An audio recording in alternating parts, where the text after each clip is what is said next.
MacSharry. Thanks very much. Thanks, Minister, for the opportunity, and thanks to the Rural Independent Group for using their time for this important issue. Minister, at the outset, I want to join with others in commending our Gardaí throughout communities all over the country and the hard work that they do on their behalf. That said, through no fault of their own, I think that we can provide a template that they can be even more effective. I think consecutive governments here over the years, not just your own, but indeed our own party, have undermined the viability of rural Ireland. And that has increased the vulnerability of rural communities to be victims of crime.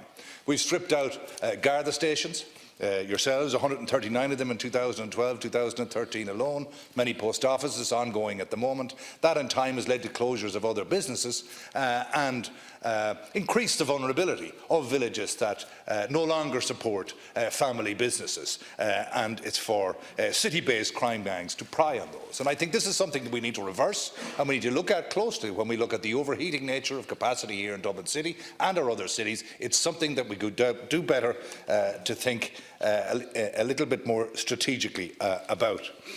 In terms of community policing, that's where all of the success has been in larger urban areas in the future. But we've moved away from that in rural areas, where historically, if you looked at any rural area, Eastleigh County Sligo as an example, Clifford County Sligo, where the local guard and the local sergeant lived in the community. That's now a rare occurrence. Normally they could live 20, 30, 40, 50 miles away. And as a result, because they don't have the level of local knowledge that their predecessors of some decades ago would have had, the guards of those days knew where every body was buried, where every stone was to be unturned, and what was going on. And I think that we should, if necessary, incentivise local guards to live in rural communities. I can appreciate that a guy from a particular street in the city can't be a guard in that area, but it's something that we could usefully look at, in my opinion.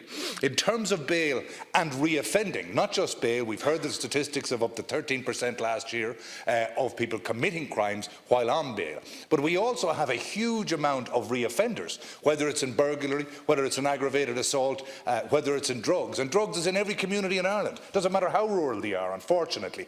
These are the issues. And what I think that we need to do is look at our whole system of incarceration, because sadly it's floundering in terms of its rehabilitative focus.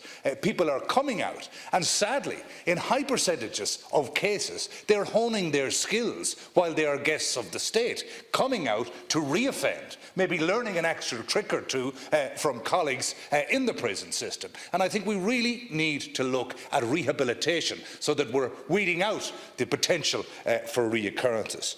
My colleague, Deputy Aylward, has rightly pointed out about CCTV, and it's one thing announcing $1 million per year here for a scheme, but if the scheme is unworkable, over-bureaucratic, or we're putting so many obstacles in the way, as is the case with this, where we're not going to spend the money. So of the $2 million allocated so far, I think it's only about a 430,000 that's been drawn down.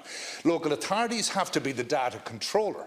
Local authorities like Sligo, for example, haven't a red cent to support their normal services. So the thoughts of having to expand in another area, despite the fact that the communities there may want it, they cannot support the costs that are necessary in order to back up these applications and be the data controller. And I would ask, Minister, that the network of community councils throughout the country could be looked at as the applicant or the conduit for data controlling, which may help with this regard. Thank you. Thank you, Deputy. Thank you very much.